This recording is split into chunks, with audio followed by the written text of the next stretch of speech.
At 38, after a divorce that took the house, the car, and every dollar she had managed to save in 11 years of marriage, Eleanor Whitaker was left with two things: a 9-year-old daughter who only stayed with her on weekends, and a cardboard box from her father's room at the Veterans Affairs Hospital in Pittsburgh.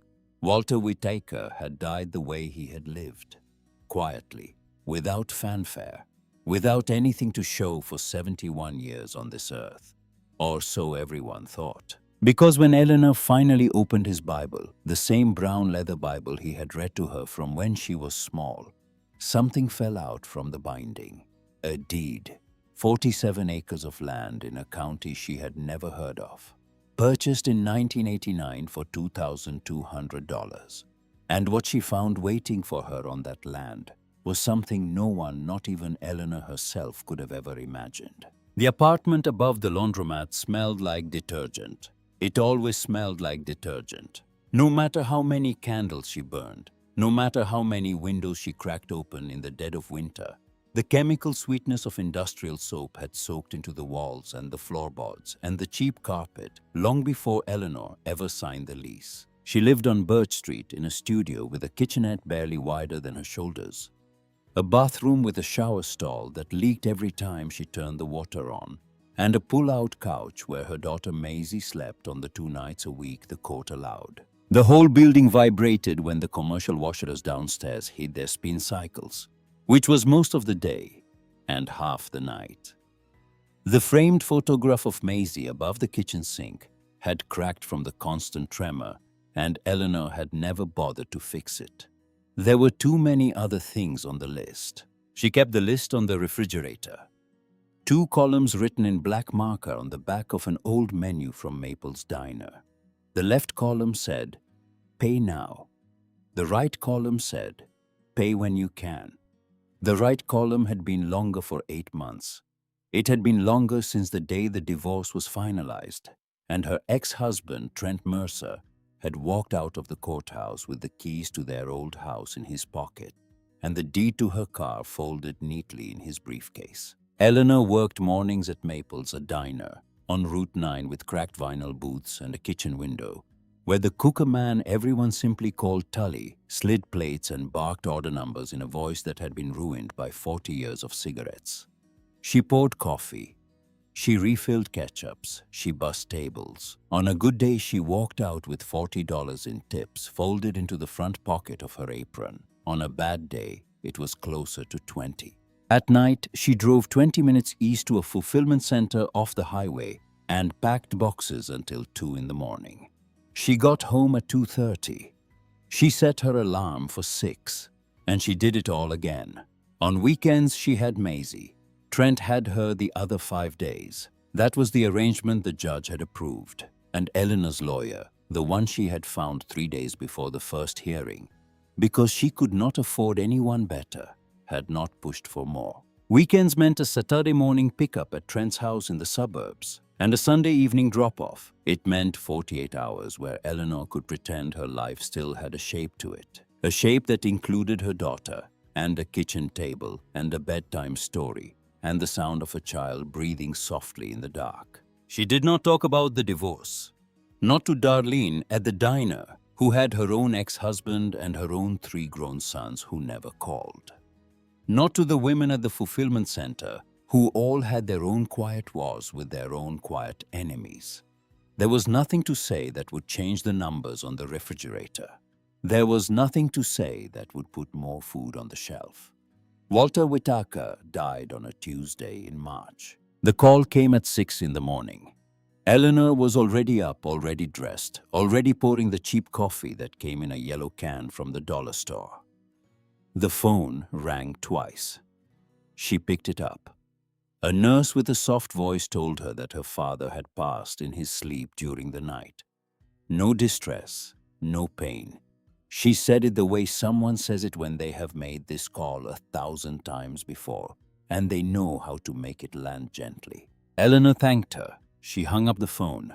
She sat down on the edge of her unmade bed, and she stared at the water stain on the ceiling above the shower for what felt like a very long time. She did not cry. She was not sure what she was supposed to feel. There was something heavy that sat behind her ribs, something that did not have a name yet, something that felt less like grief and more like a door closing in a house she had not visited in years. The funeral was on a Thursday.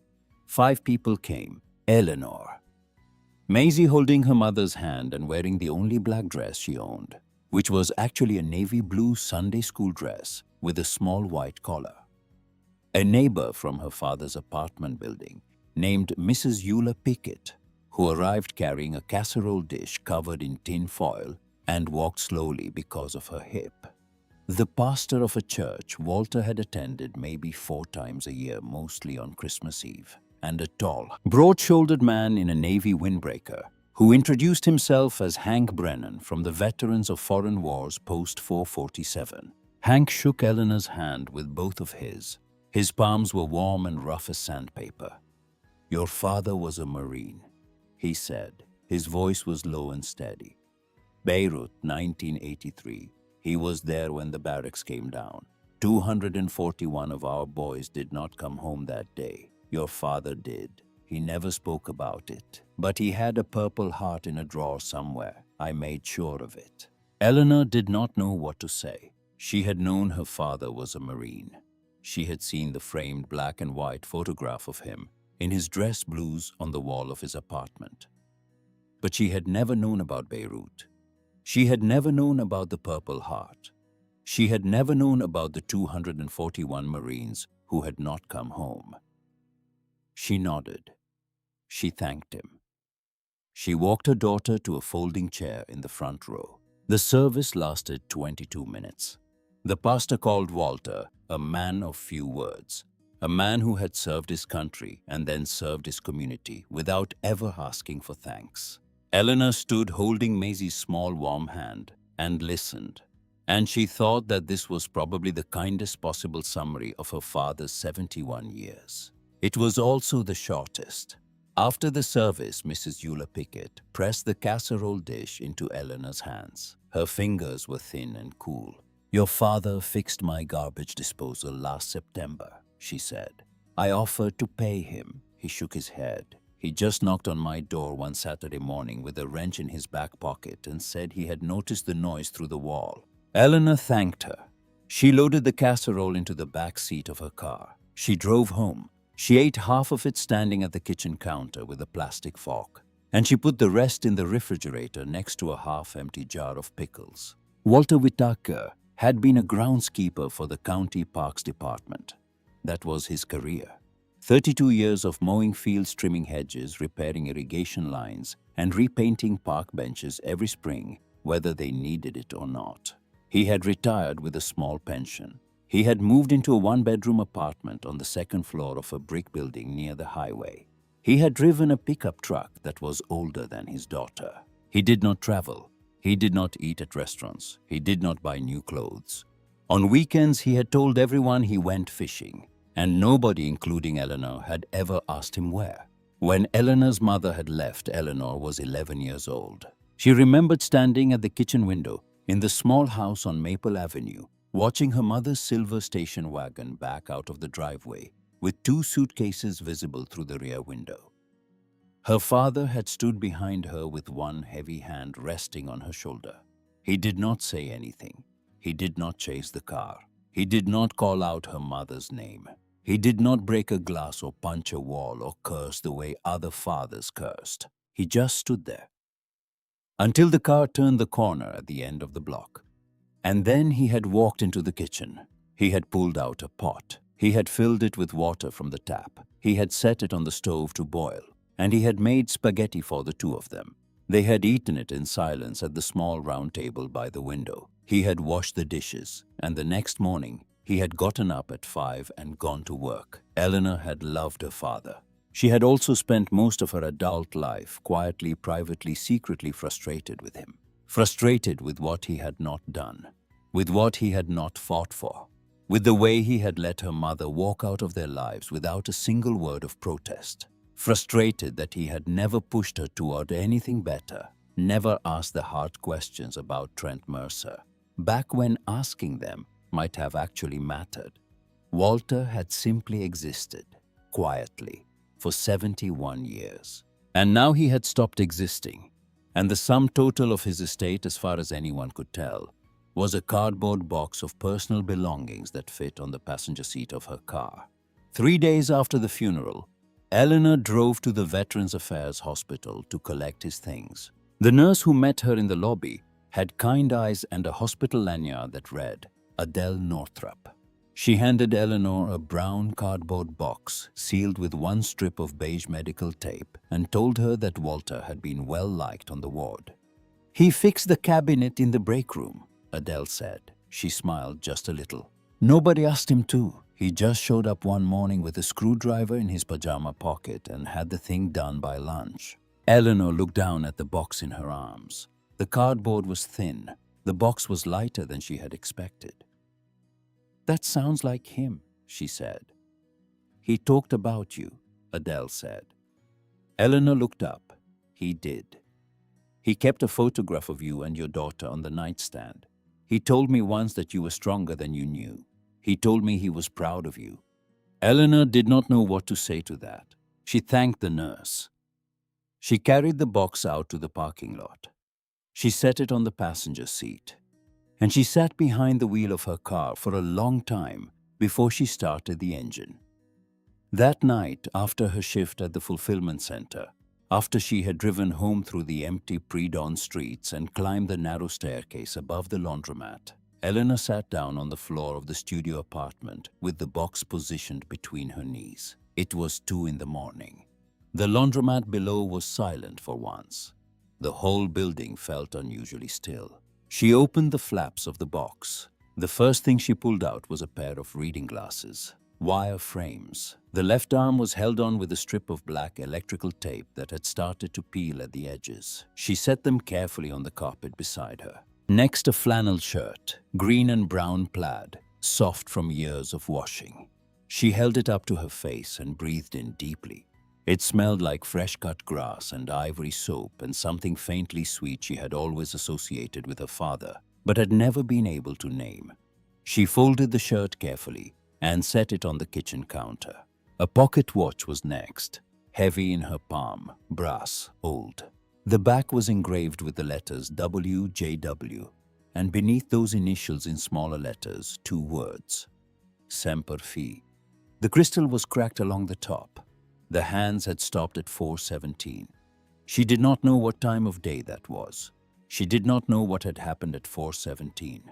She set the watch beside the glasses, and then she picked up the Bible. It was old, brown leather. The cover was cracked along the spine. It was held together by a brittle rubber band that had gone yellow with age. She slipped the rubber band off carefully. It crumbled in her fingers. She opened the Bible. The pages were tissue thin. Some were dog-eared. Some were marked with pencil. Her father had underlined passages and written small notes in the margins in his careful, slanted handwriting. The same handwriting she had seen on birthday cards every year of her life. The same handwriting she had seen on grocery lists stacked to his refrigerator. She ran her thumb along the spine of the Bible, and then she stopped. Something was wrong. The spine was too thick, too stiff. She pressed the binding gently between her fingers. There was a ridge underneath, something flat, something solid, something that did not belong inside the binding of a Bible. Eleanor turned the book over and studied the back cover under the lamplight. The inner edge of the binding had been carefully cut open, and then it had been sewn shut again. The new stitches were a slightly different shade of thread than the original, slightly darker, slightly thicker. This was deliberate work. Somebody had cut the binding open, placed something inside, and stitched it carefully closed. Eleanor went to the kitchen drawer. She came back with a small pair of scissors she used to trim Maisie's bangs. She cut the stitches one at a time, slowly, carefully, easing the leather apart. The flap separated. Inside, pressed flat, folded exactly twice, was a single sheet of paper. Eleanor pulled it out. She unfolded it. She held it under the harsh yellow lamp on the floor beside her. A property deed, filed with the Coulter County Recorder's Office, State of West Virginia. Property of Walter James Whitaker, 47 acres, a parcel number, a legal description that filled the middle of the page in dense blocky type. Recorded on October 14th, 1989. Purchase price, $2,200. Eleanor read it twice. She turned it over. The back was blank. She looked at the Bible sitting open on the carpet. And then she looked back at the deed in her hands. And the floor of the small apartment above the laundromat seemed to shift beneath everything she thought she had known about her father. Walter Whitaker, the groundskeeper, the man who drove a pickup truck held together with duct tape and prayer. The man who ate canned soup for dinner 3 nights a week and never once complained about anything. He had owned 47 acres of land for 35 years, and he had told nobody. Eleanor did not sleep that night. At 5 in the morning, she sat at the kitchen counter with a second-hand laptop open in front of her. She typed Coulter County Assessor into the search bar. The website was slow and old, the kind of government website that had clearly been built 15 years ago and never updated. She found the parcel search. She typed in the number from the deed. The record appeared. Whitaker Walter J. Owner. Taxes paid through the previous year. Paid from a post office box in a small town called Granger. The assessed value was low, rural, unincorporated, no municipal water, no sewer. But there was a note at the bottom of the record. Improvements on parcel. She read it 3 times. She called the county assessor's office the moment it opened at 8. Yes, that parcel is active, the woman on the phone said. Her voice was friendly and slow, the way voices were slow in places where people had time to talk. Taxes are current. No liens, no encumbrances. Can you tell me, Eleanor said carefully, if there are any structures on it? The assessment shows improvements, the woman said. But I do not have any details on what kind. You would have to go out and see for yourself. Eleanor thanked her. She hung up. She sat with her coffee going cold in front of her. Maisie was at Trent's house until Saturday morning. She had a diner shift starting in 40 minutes. She had a fulfillment shift that night. She went to work. She poured coffee. She refilled ketchups. She smiled at the regulars. She bussed the tables. The deed was folded into the front pocket of her apron. She could feel the edge of it pressing against her hip all morning. That night at the fulfillment center, she packed boxes and thought about 47 acres. When she got home at 2:30, she set her alarm for 6 and lay in bed staring at the ceiling. On Thursday, she called in sick to the fulfillment center for the first time in 8 months. She did not feel guilty. She felt awake. Saturday morning, 9 o'clock. Eleanor pulled into the driveway of the house she used to call her own, the house that now belonged entirely to Trent Mercer. The grass was overgrown. The porch light was burned out. Maisie was waiting on the front porch with her library book held against her chest like a shield, a thick chapter book about a girl detective. She climbed into the back seat. She buckled her seatbelt. She set the book on her lap and looked up at the rearview mirror. Where are we going, Mama? Southwards, Eleanor said. I need to see something your grandpa left. Maisie tilted her head. Like a present. Eleanor watched her daughter in the mirror. I do not know yet, honey. We will find out together. They drove south on the highway for an hour and a half. The strip malls fell away.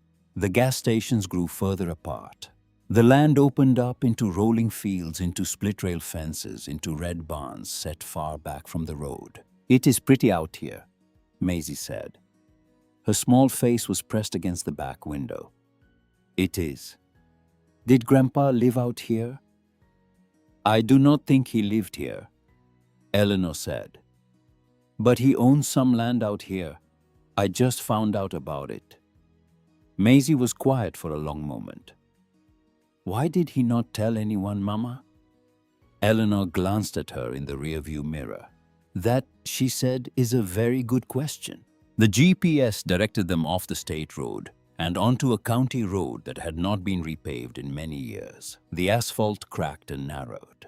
The trees pressed in close on both sides. The sunlight broke through the canopy in dappled golden patches. Half a mile down the county road, Eleanor saw it. A gap in the fence line on the right, a metal gate, rusted, standing, held closed by a simple steel latch. No padlock, no mailbox, no sign with a family name on it. She pulled onto the gravel shoulder and turned off the engine. The world was suddenly very quiet. "Is this it?" Maisie whispered. "I think it is." They sat in the car for a long moment. Eleanor looked at the gate. She looked at the trees beyond it. She looked at the dirt track disappearing into the green shade. "Okay," she said, mostly to herself. She got out. She unlatched the gate.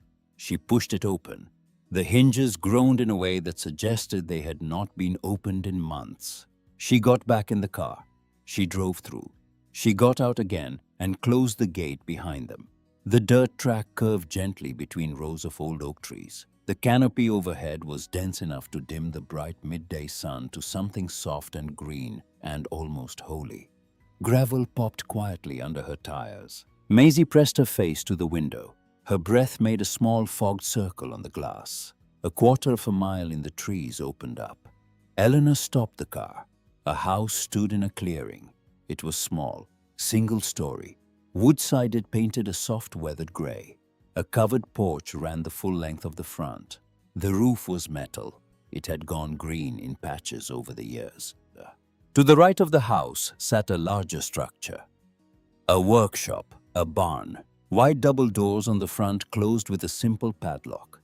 And behind both buildings, stretching back toward low green hills in the distance, rows of trees stood in careful, perfect straight lines. Dozens and dozens of them, spaced with intention, planted with care. Closer to the house, a garden with raised beds and weathered wood frames. Overgrown now, but clearly once tended. The remains of trellises. A small wooden chicken coop with the door hanging open on one hinge. 3 white beehives on a low platform at the eastern edge of the orchard. Everything was still, no other house in sight. No traffic on the road behind them, just the sound of the wind moving through the canopy of the trees, and the ticking of the engine as it cooled. Eleanor opened her door and stepped out onto the dirt.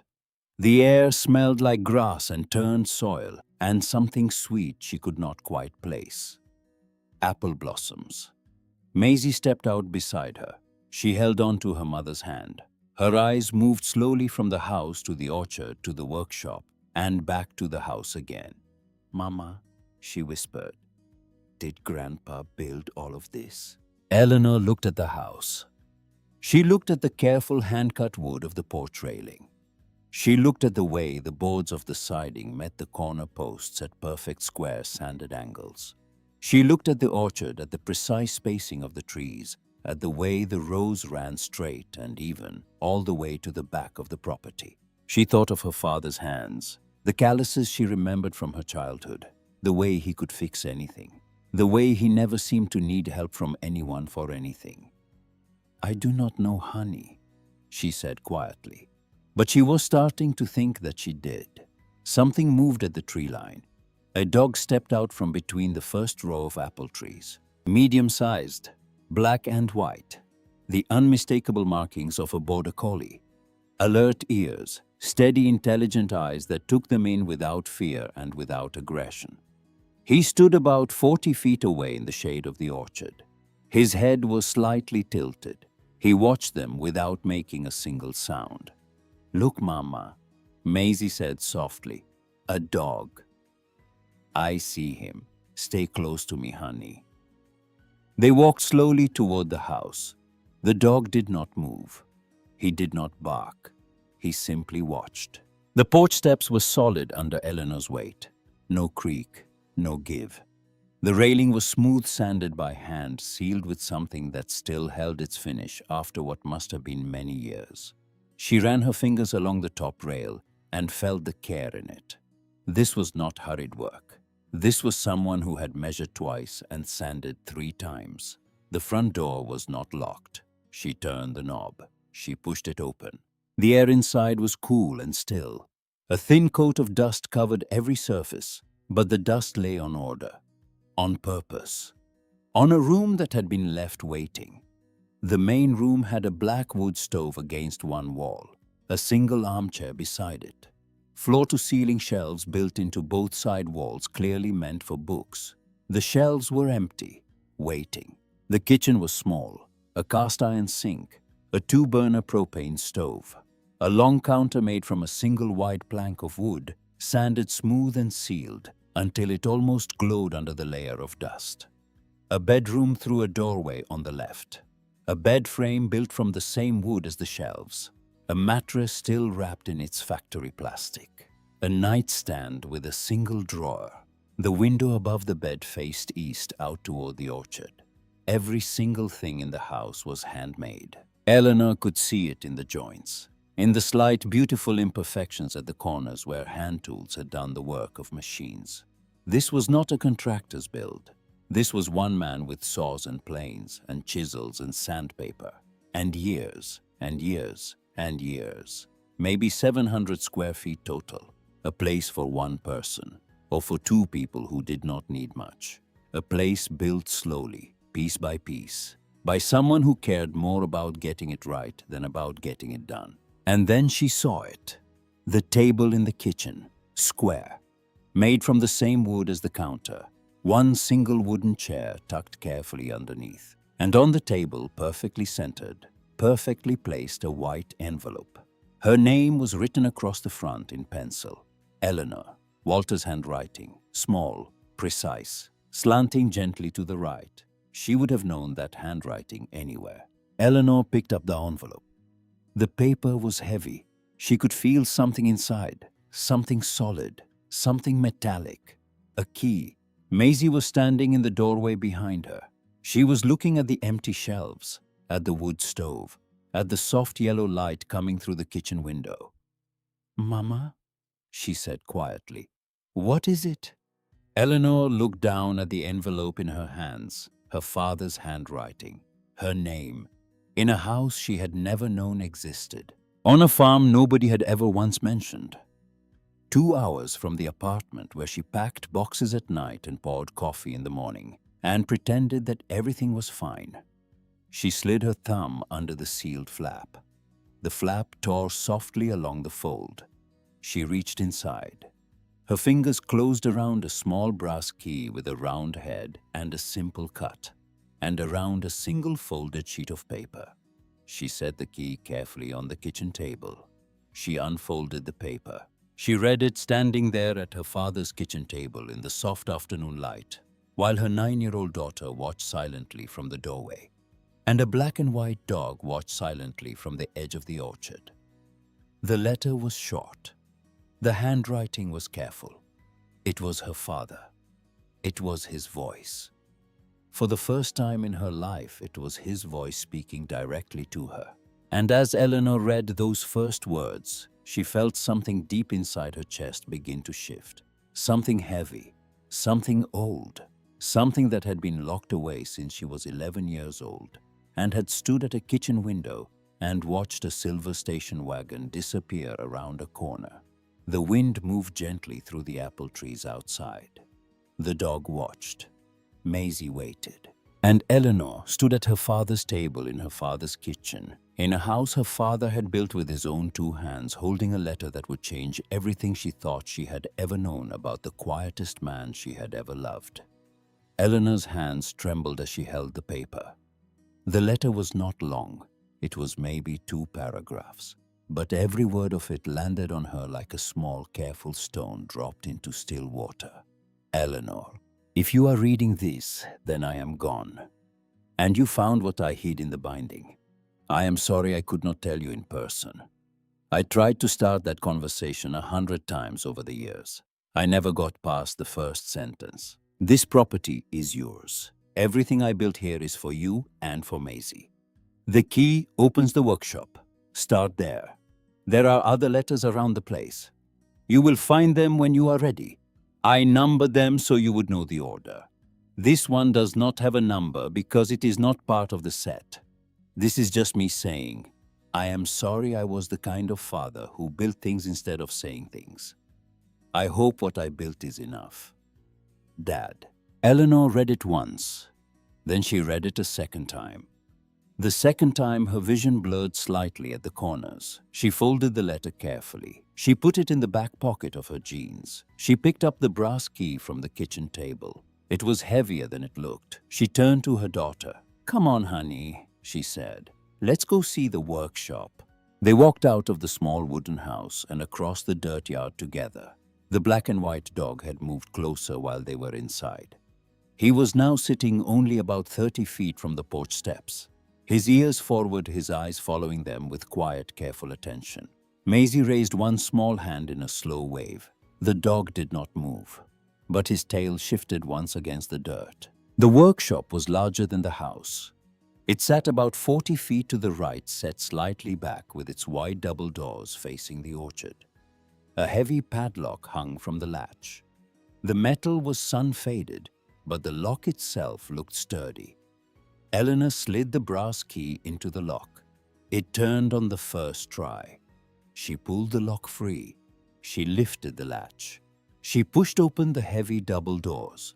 The afternoon light poured into the workshop, and Eleanor stopped in the doorway.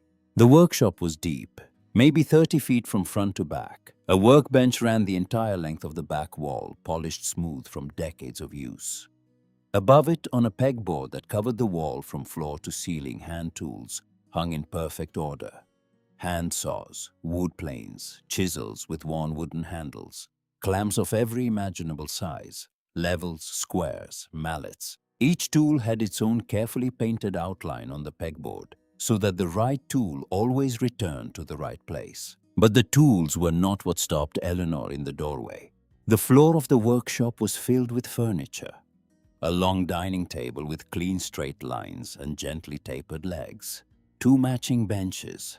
A tall wide bookshelf with adjustable shelves. A 6-drawer dresser. A nightstand. A coffee table with a single drawer underneath. A small child-sized rocking chair. A larger rocking chair sized for an adult. A set of 4 kitchen chairs. A bench clearly meant for a porch. Every single piece was finished. Sanded smooth. Stained, sealed, ready. And every single piece had a strip of pale blue masking tape stuck somewhere on it. And on every strip of masking tape, in her father's careful slanting handwriting, was a label. Eleanor walked slowly into the workshop. She let her hand brush against the long dining table as she passed it. The wood was warm and smooth under her fingers. She bent down and read the label. For Eleanor's kitchen. She moved to the tall bookshelf. She read the label. For Maisie's room. She moved to the small child-sized rocking chair. The label on the back of the seat was written with extra care. Small rocking chair. For Maisie. She moved to the 6-drawer dresser. For Eleanor's bedroom. The kitchen chairs. Set of 4 for the kitchen table. The porch bench. Porch bench. Seats too. There were more pieces along the back wall. A side table for a front window. A set of wooden coat hooks mounted on a long board. Inside the front door, a heavy cutting board 2 inches thick. Kitchen by the stove. A small wooden footstool for reading in the armchair. Eleanor stood in the middle of the workshop, surrounded by furniture her father had built. For rooms in a house she had never known existed. For a life he had imagined for her years, maybe decades before she had needed it. Maisie had followed her in. The little girl walked carefully past the dining table. She knelt down beside the small rocking chair. She ran her hand along the smooth curved arm. She turned her head and looked up at her mother. "This one says my name, Mama.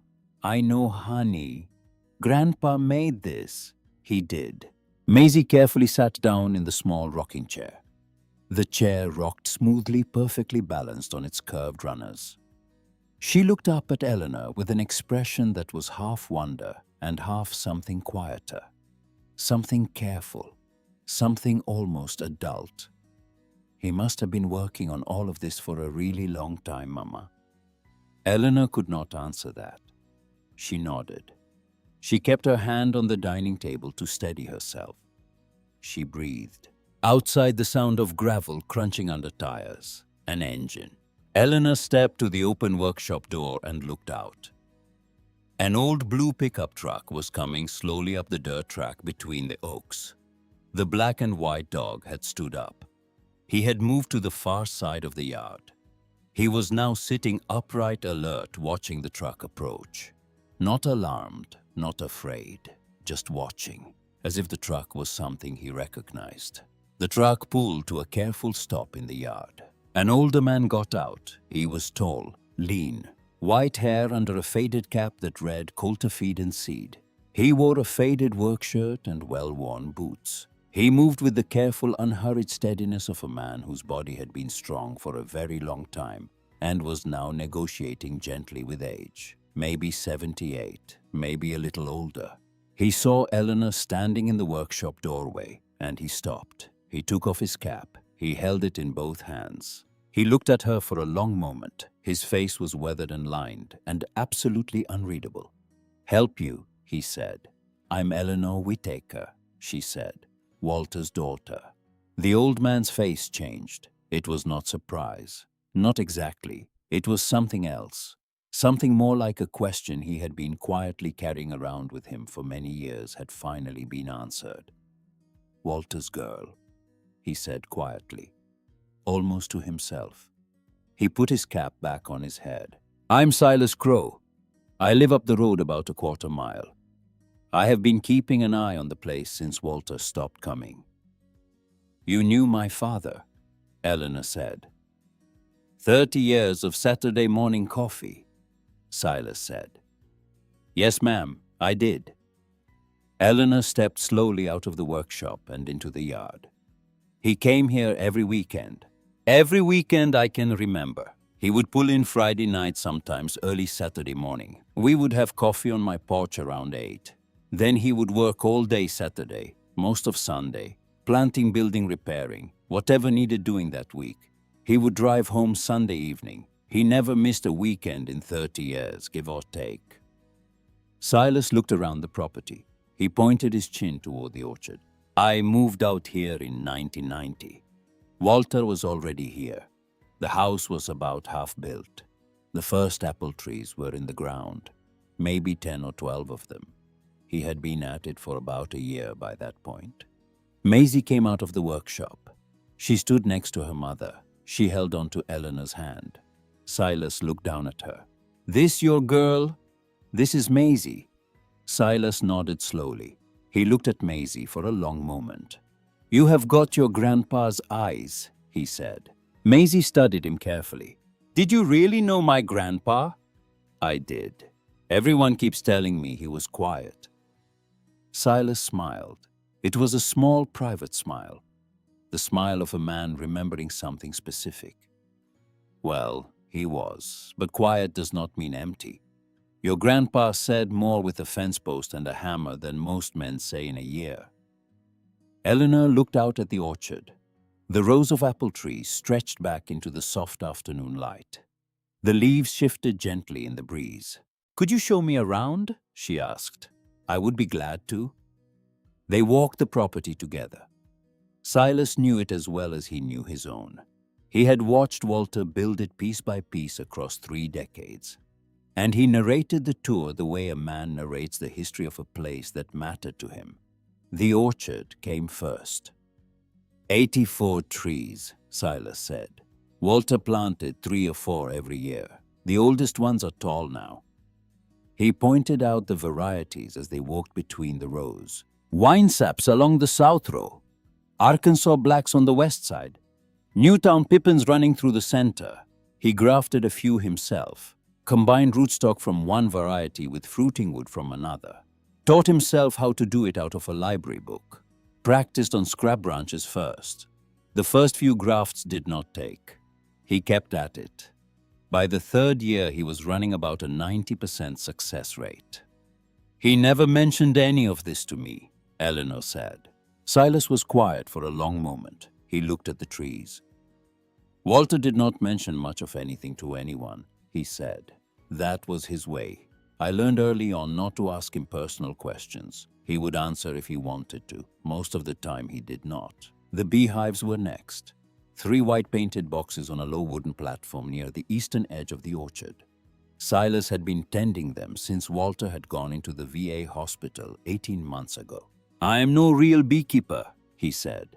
"I do my best. Check the frames. Make sure they have got feed if they need it." Walter could sit right next to those hives and the bees would not bother him. He would just talk to them, quiet-like he was telling them something private. "My father talked to the bees," Eleanor said. "Your father talked to everything except people." Behind the workshop, a stone path led down a gentle slope to a wooden door built into the side of the hill, the root cellar. Silas pulled the door open. They stepped inside. The air was cool, dark. It smelled like earth and vinegar and something faintly sweet. Shelves lined both walls from the dirt floor to the wooden beam ceiling.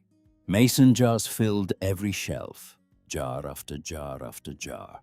Apple butter, peach preserves, pickled green beans, canned tomatoes, blackberry jam, dried rosemary in paper bags, dried thyme, dried sage, all labeled in Walter's careful handwriting. "He spent September and October putting things up every year," Silas said. "He would bring me a jar of apple butter every Christmas. Best apple butter I ever had in my life." Maisie picked up a jar of peach preserves. She held it up to the light coming through the open door. The contents glowed golden inside the dusty glass. "Can we eat these, Mama?" "They are sealed," Silas said. "They should be fine." Eleanor looked at the rows and rows and rows of preserved food.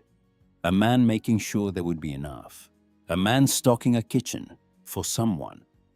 Silas led them last to the spring. Behind the orchard, past the last row of apple trees, a narrow trail wound through a small stand of birch trees. It ended at a low rock face, where water seeped out of a crack and collected in a shallow, stone-lined basin before running off downhill.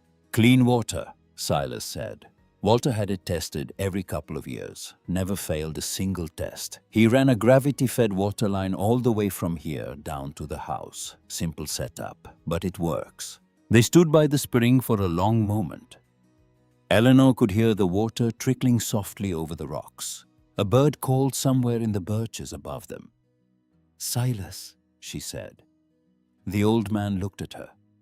"Did he ever tell you who he was building it for?" Silas was quiet for a long time. He took off his cap. He ran one weathered hand through his white hair. He put the cap back on. "He told me once," he said finally, "sitting on my porch. This was maybe 10 years ago. He had just finished the bedroom in the house. He looked tired, but he also looked, I do not know how to say it exactly, satisfied. He took a long drink of his coffee, and he said, 'I am building something for someone who does not know she needs it yet.'" Silas looked at Eleanor steadily. "That is all he said. I did not ask who. I figured he would tell me when he was ready." He paused. "I guess he told you instead." Eleanor did not say anything. She looked at the spring. She looked at the birch trees. She looked at the orchard stretching out beyond. And she tried to put together the father she had known with the man who had quietly done all of this. They walked slowly back to the workshop. Silas said he had better get home to feed his own animals. He wrote his phone number on a scrap of paper he pulled from his shirt pocket. He handed it to Eleanor. "Anything you need," he said. "I am right up the road." "Thank you." He tipped his cap at Maisie. "Nice to meet you, young lady." "Nice to meet you too." They watched his blue pickup truck rumble back down the dirt track and disappear into the oaks. When the sound of the engine had faded completely, Eleanor walked back into the workshop. The black and white dog had moved closer again. He was now sitting only about 20 feet from the open workshop doors. He watched Eleanor go inside. He did not follow. She ran her hands along the workbench. She pulled open the drawers underneath. The first drawer held hardware. Nails and screws sorted into clean coffee cans, each can labeled by size. The second drawer held sandpaper. Different grits stacked neatly separated by thin pieces of cardboard. The third drawer held something different. A small white envelope. The number 2 was written on the front in pencil, in Walter's handwriting.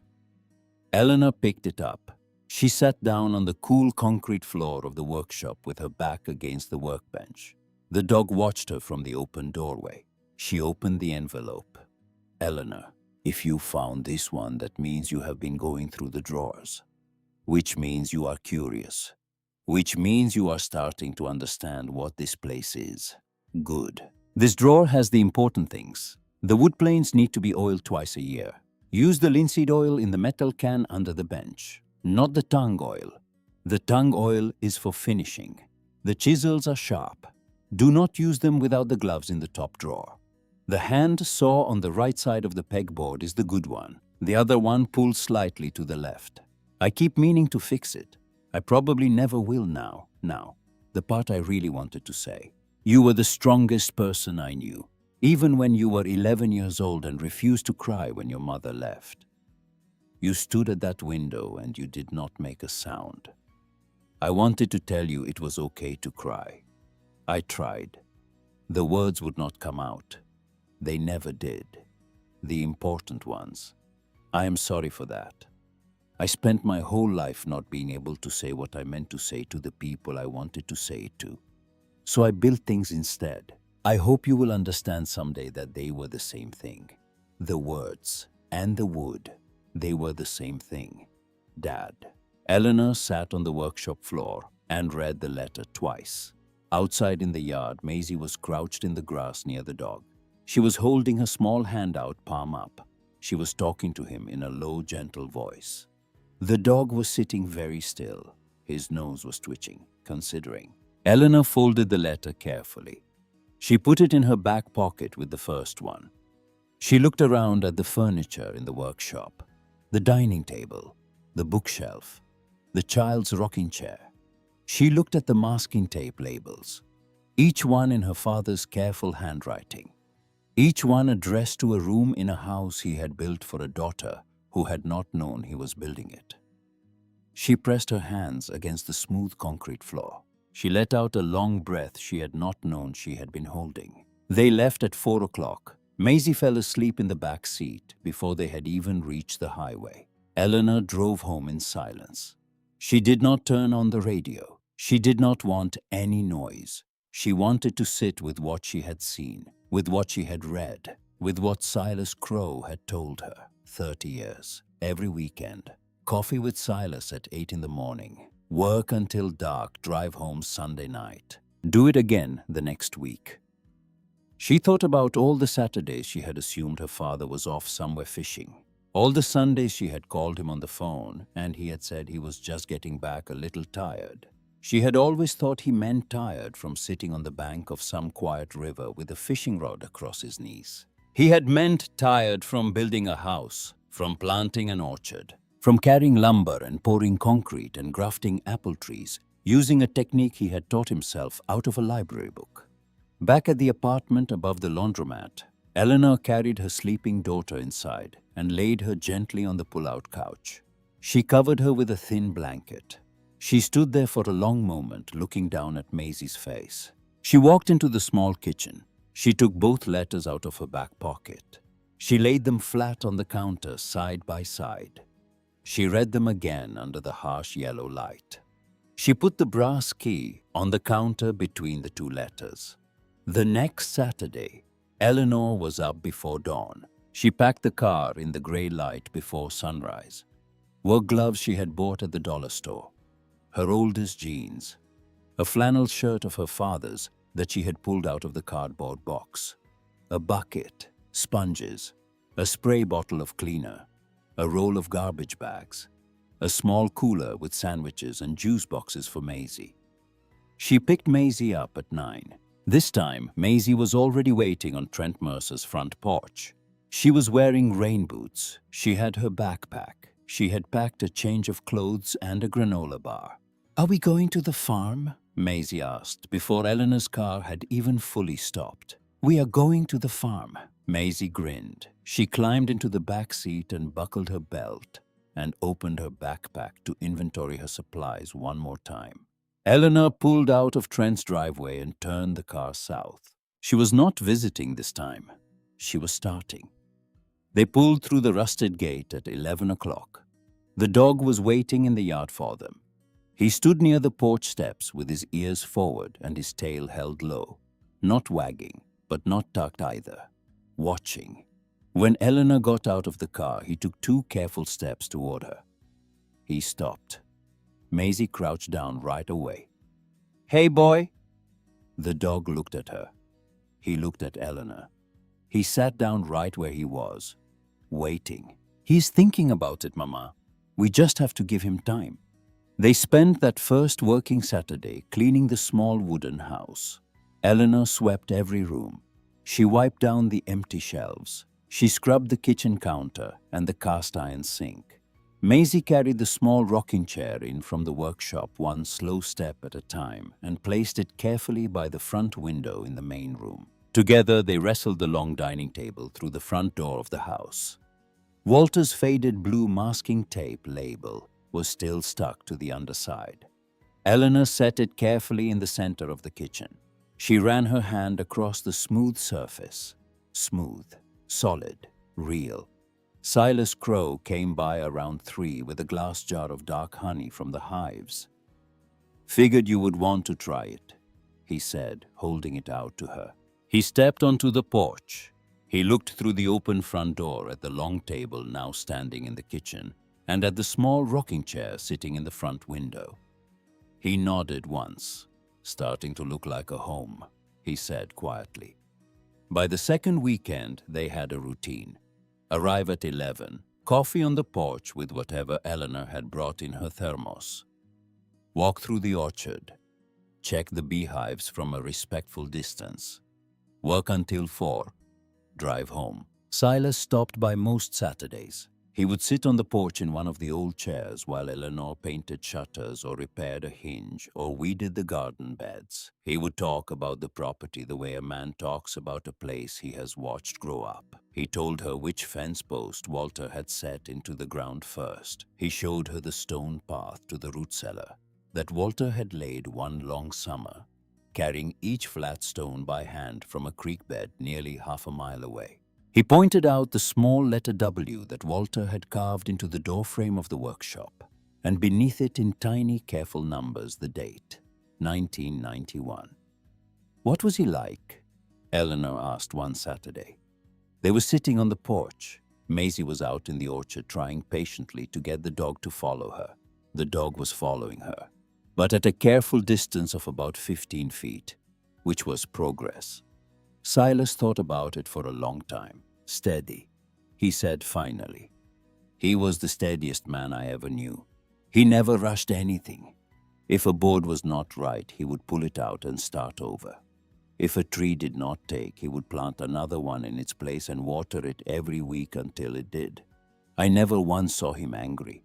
I never once saw him quit on anything. Did he ever talk about me? Not by name. But he would mention a daughter sometimes. He would say things like, "My girl is smarter than me." Or he would come back from a visit with you, and he would be quiet, quieter than usual. And I would know that it had not gone the way he had hoped. But I did not ask. He would have told me if he wanted me to know. Eleanor looked down at her hands. I was not very good to him at the end. I was so caught up in my own mess, I barely visited him in the hospital. Silas was quiet for a moment. "He understood," he said. "He always understood more than he ever let on." The third Saturday, Eleanor carried the tall bookshelf into the house with Maisie's help.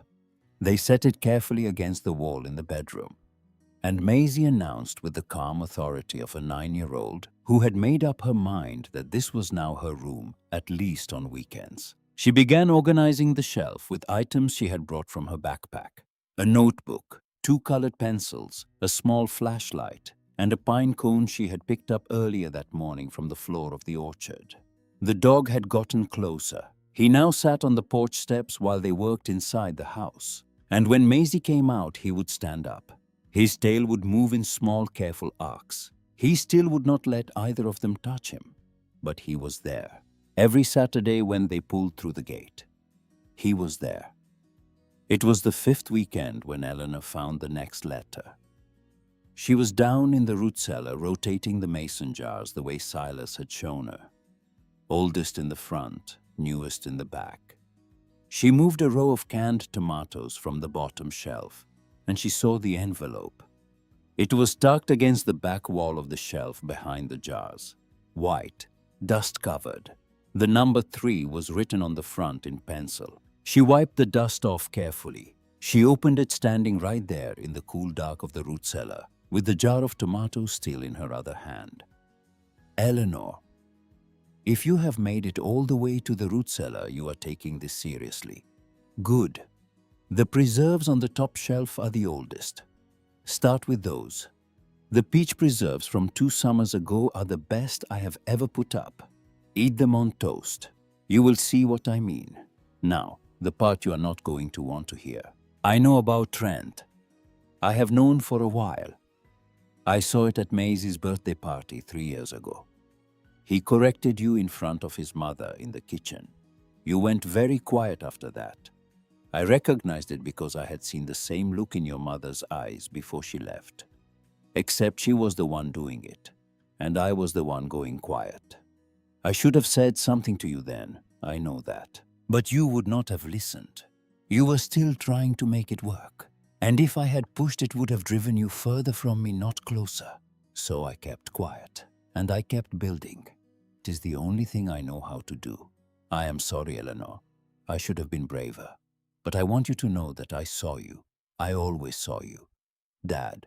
Eleanor sat down on the cool stone step of the root cellar, with the cellar door open above her. The afternoon light fell across her knees.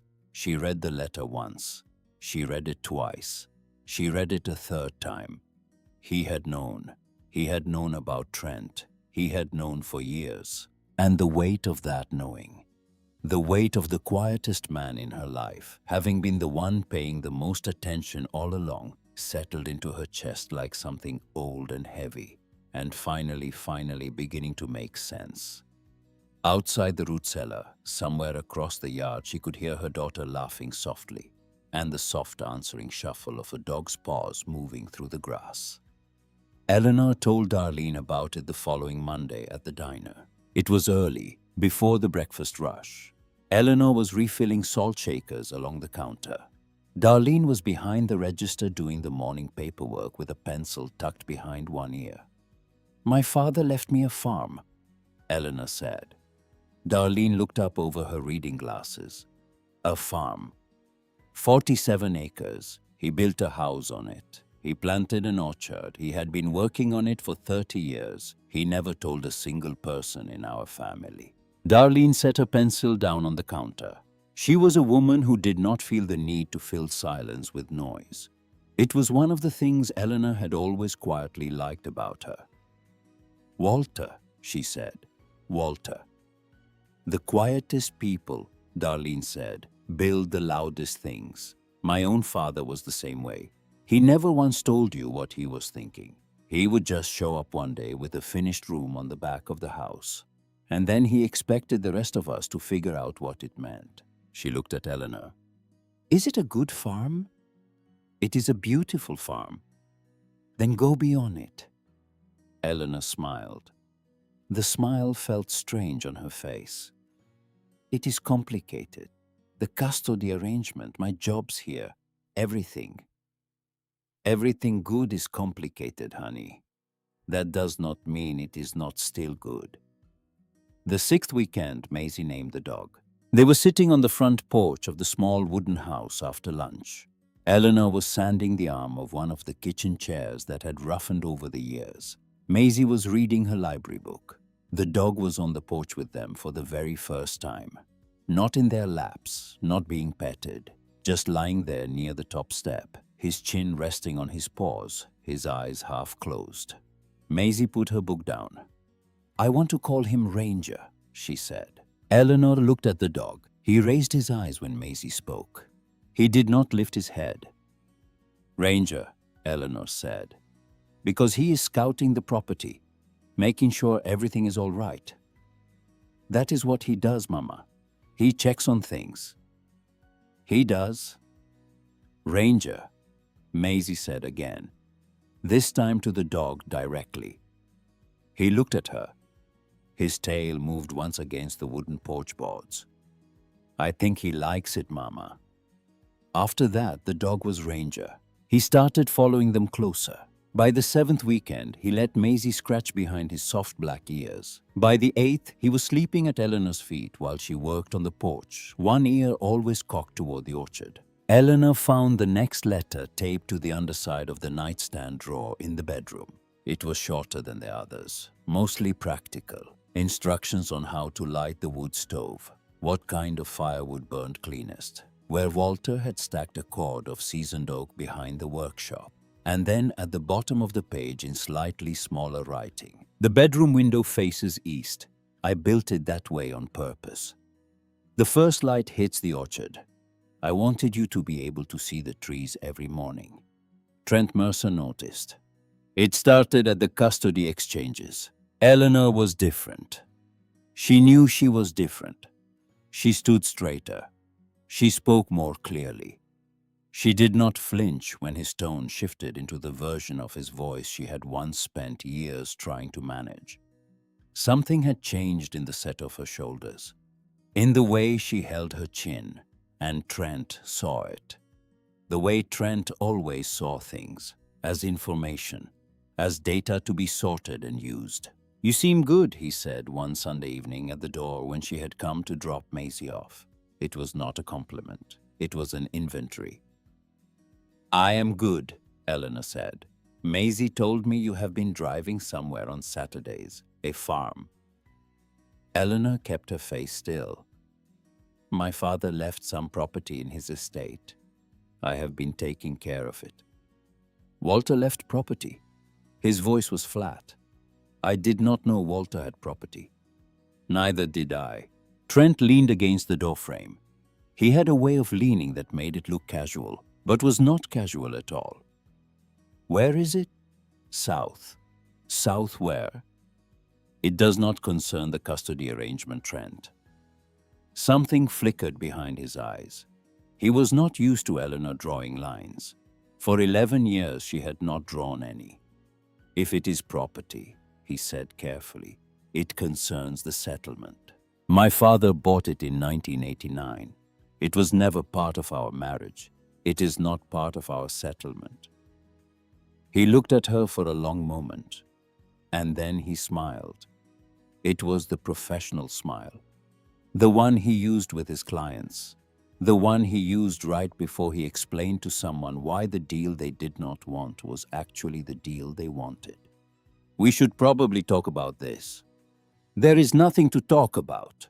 She got in her car. She drove back to the apartment with her hands shaking on the steering wheel. Not from fear, from the effort of holding a line she had never held before in her life.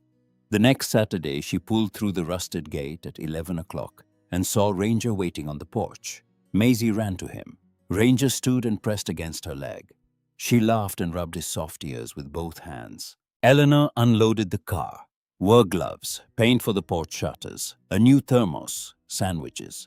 Silas came by at noon. They sat on the porch and drank coffee from the same pot. Eleanor told him about Trent's questions. Silas listened. He nodded slowly. He sipped his coffee. "He will come out here eventually," he said. "They always do." "I know. You ready for that?" Eleanor looked out across the orchard. The trees were full and green, and the leaves moved gently in the warm air. "I do not know, but this is my land. My father left it to me." "Then it is yours," Silas said, "and nobody else's." They worked through the long afternoon. Eleanor painted the shutters a deep forest green. Maisie helped with the lower ones, standing on a small step stool that Silas had brought from his truck. Ranger lay in the shade of the porch and watched them. Around 4 o'clock, Eleanor was up on the ladder finishing the last shutter when she heard a car on the gravel. It was not Silas's old blue pickup. It was a different engine. Smoother, quieter, more expensive. She looked down the dirt track. A silver sedan was coming up through the oaks, slowly, carefully. Eleanor recognized the car before it had even cleared the tree line. She had ridden in that car for years. She had left most of her belongings in the trunk of that car on the day she had moved out of the house. Maisie saw it too. She set down her small paintbrush. "Mama," she said, "that is Dad's car." Eleanor climbed down the ladder. She wiped paint from her hands onto her old jeans. Ranger stood up on the porch. His ears were forward. His body was very still. The silver sedan came out of the oaks and pulled to a stop in the yard. And then behind it a second car appeared on the dirt track. A black sedan, newer, polished. A man in a gray suit was driving. He parked behind Trent's car. He got out carrying a leather briefcase. Trent got out of his car. He stood in the yard and he looked at the property. He did not look at Eleanor first. He looked at the small wooden house, the workshop, the orchard, the garden, the root cellar door, the beehives. He put his hands in his pockets. He turned slowly. He took it in the way he took in every house he had ever assessed in his career. Square footage, lot size, condition, comparable properties, resale value. "This is what Walter left," he said. "This is what Walter built," Eleanor said. The man in the gray suit walked up to stand beside Trent. He had a thin, practiced smile. "Miss Whitaker," he said, "I am Trent's attorney. We were hoping to have a brief conversation about the property." Eleanor looked from one man to the other. She did not say anything. She did not invite them onto the porch. Maisie was sitting on the porch steps with Ranger pressed warm against her side. Eleanor looked at her. "Maisie, honey, why do not you take Ranger for a walk in the orchard for a little bit?" Maisie looked from her mother to her father and back to her mother. She was 9 years old. She understood much more than anyone gave her credit for. She stood up. "Come on, Ranger." The dog followed her across the yard toward the trees. Trent watched them go. It was the small surprise of a man realizing his daughter had a life he did not entirely know about. "She named the dog," he said. "She did." "Eleanor," Trent said. He turned to face her. His voice was the voice he used when he wanted to sound reasonable. Patient. Like a parent explaining something to a child who simply did not understand the world yet. "You should have disclosed this property in the settlement." "There was nothing to disclose. I did not know about it." "You did not know your father owned 47 acres of land." "Nobody knew. He kept it to himself." The attorney cleared his throat. "Ms. Whitaker, we are not here to make accusations. We are simply here because we believe there may be grounds to revisit the settlement based on undisclosed marital assets. This is not a marital asset. That is something a judge would determine." Eleanor felt something old and familiar tighten in her chest. The shrinking feeling. The pull to make herself smaller so that the men in front of her could feel bigger. It was the feeling she had carried inside her for 11 years of marriage. So gradually, so quietly, that she had not known it had a name until after the divorce, when its absence had made her realize it had been there all along. She stood on her porch and she let the feeling come. She let it tighten. And then she let it pass through her like a wave. And when it was gone, she was still standing in the same place. The two men in front of her had not moved. And she had not moved 1 inch. "My father bought this land in 1989, she said. Her voice was steady. "He died 8 months after our divorce was finalized. His estate was never part of our marriage. The deed has always been in his name." She looked directly at the attorney. "There is nothing to disclose because there was nothing to disclose. You can speak to my lawyer if you have further questions." Trent's jaw tightened. "Eleanor, I am trying to be civil here. You drove 2 hours without telling me. You brought an attorney to my home. That is not civil, Trent. That is what you have always done." The words came out before she had planned them. She watched them land.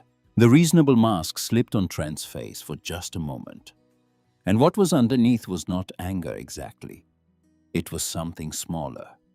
It was the frustration of a man who had spent 11 years knowing every detail of his wife's life, every bank balance, every schedule, every plan, and who had just discovered there was something he had never known about. The attorney opened his briefcase. He pulled out a folder. "Miss Whitaker, we would like to file a motion to examine the chain of title on this property. We believe there may be questions about how and when the original purchase was financed." That was when the second pickup truck came rumbling up the dirt track. Silas Crowe's old blue truck. It rolled to a stop at the edge of the yard. The driver's side door opened.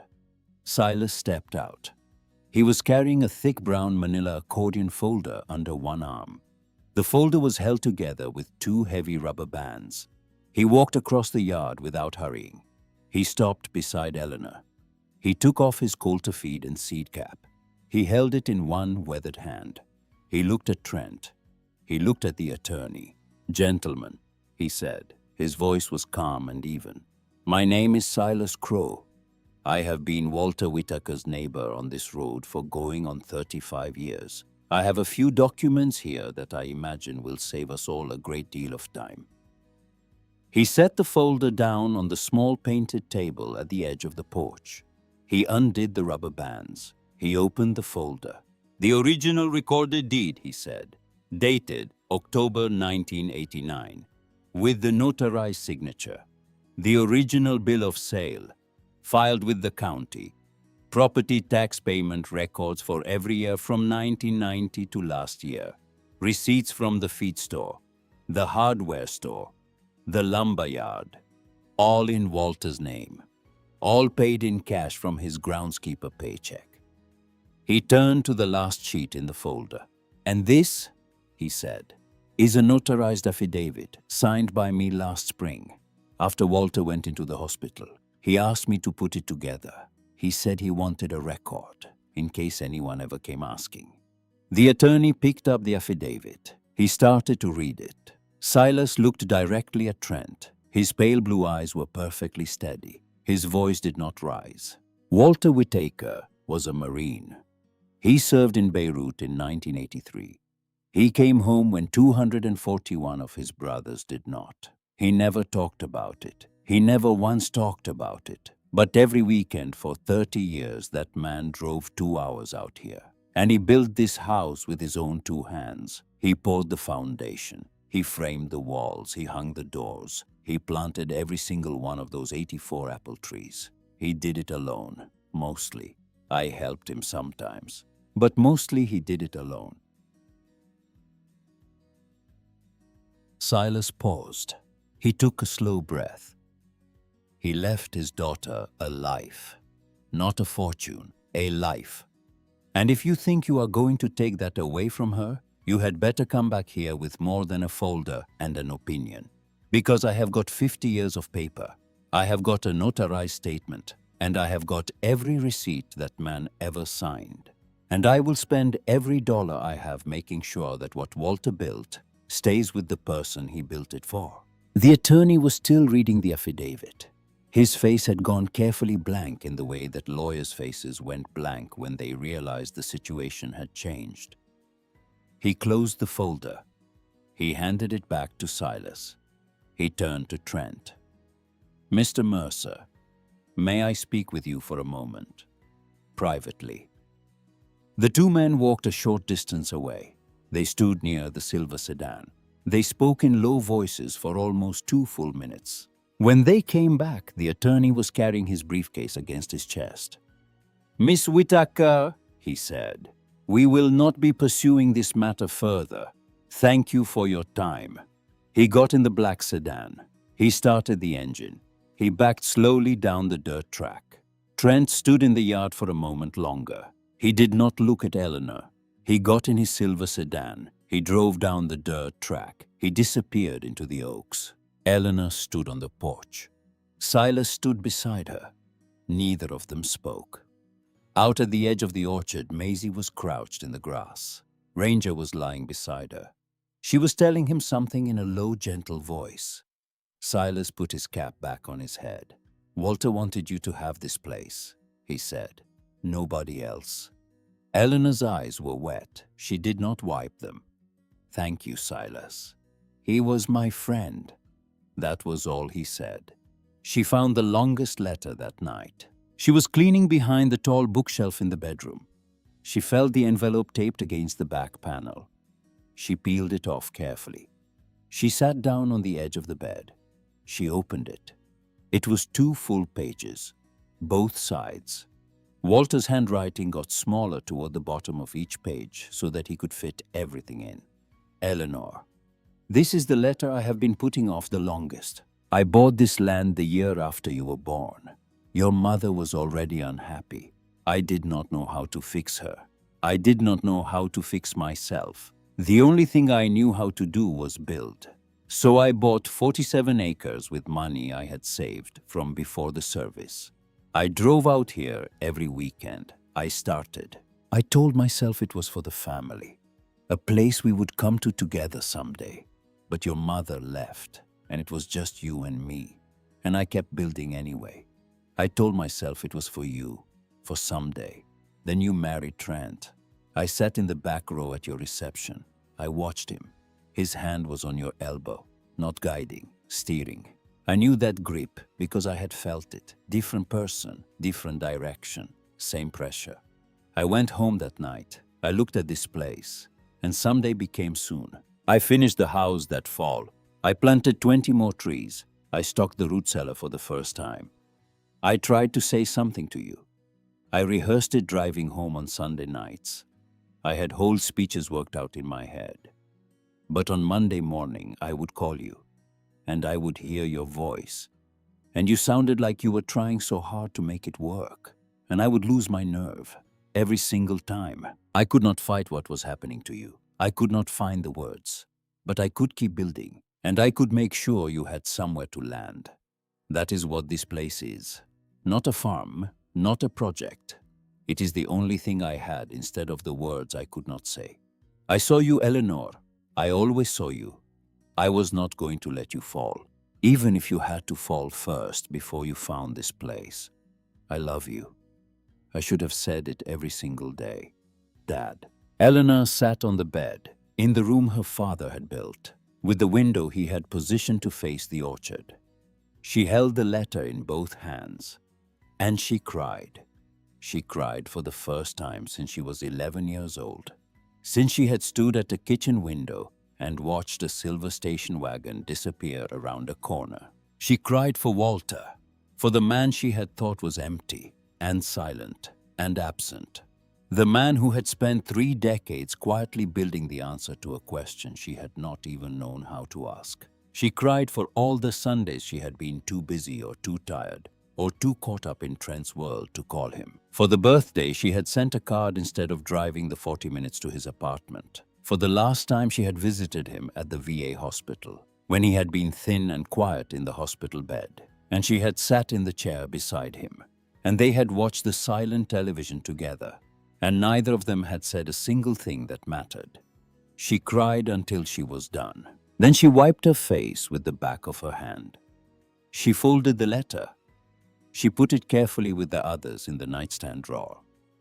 She walked outside. Ranger was on the porch. The orchard was dark against the last gold light of the day. She sat down on the bench, the one Walter had labeled in the workshop. Porch bench. Seats 2. Ranger put his head on her foot. She decided right there that she was done. Done with the apartment above the laundromat. Done with the 2-column list on the refrigerator. Done with the life that was built around surviving and nothing else. She called Darlene the next morning. "I am putting in my notice. The farm, the farm." Darlene was quiet for a moment. "Good," she said. "It is about time." She told Trent the following Sunday at the custody exchange. She kept it factual. She was moving to the farm. She would be enrolling Maisie in the school district in Coulter County. She would like to discuss adjusting the custody schedule. Trent stood in his doorway and looked at her. "You are serious?" "I am serious." He was quiet for a long moment. She could see him running through responses, measuring each one, discarding the ones that would not work. "Fine," he said finally. "We will work it out." It was not much, but it was more than she had expected. The apartment took 2 hours to pack. Eleanor was amazed by how little she actually had. The pull-out couch was rented. The dishes were from a thrift store. Her clothes fit easily into 3 garbage bags. The list on the refrigerator. The 2-column one. She peeled it off the metal door. She folded it in half. She put it in the trash. She loaded the rented truck on a Saturday morning in early June. Maisie carried her own small backpack to the cab and climbed up onto the seat and buckled her belt. Ranger was at the farm waiting. Silas had promised to be there when they arrived. Eleanor closed the back door of the truck. She looked up at the windows of the apartment above the laundromat. The window was dark. The building was vibrating from the machines below. She had lived there for 8 months. She had slept on a mattress on the floor. She had counted every dollar. She had skipped meals. She had worked double shifts. And she had kept the list on the refrigerator because looking at the numbers was somehow better than guessing what they were. "Ready, Mama?" Maisie called from the cab. Eleanor turned away from the building. She got in the truck. She started the engine. "Ready." They drove south. By October, the orchard was heavy with fruit. Eleanor walked the rows every morning before Maisie's school bus came. It had become her routine. Coffee on the porch while the light was still thin, then a slow walk through the trees with Ranger beside her. The house was different now. The shelves that Walter had built were full. Books, jars of dark honey, a vase Maisie had made at school, a framed photograph of Walter that the nurse, Adele Northrup, had mailed after Eleanor had sent her a thank you card. The kitchen table had 4 chairs around it now, instead of 1. Eleanor had built 2 of them herself in the workshop, following the joinery marks her father had left behind on the workbench. The joints were not as clean as his. The legs were a 1/4 inch uneven, but they held. She started selling at the Saturday farmers market in town. Jars of honey with handwritten labels, Whitaker Farm. A young woman came to her table one Saturday in November. She had a toddler on her hip and circles under her eyes. "I heard you live out there alone," the woman said. "With your daughter?" "I do. My husband left. I do not know how to fix anything. The kitchen faucet is leaking. I cannot afford a plumber. I do not know where to start." Eleanor looked at her.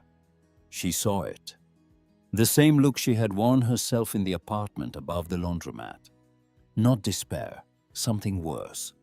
The feeling that the list of things you did not know how to do was longer than the list of things you did. "Come out to the farm next Saturday," Eleanor said.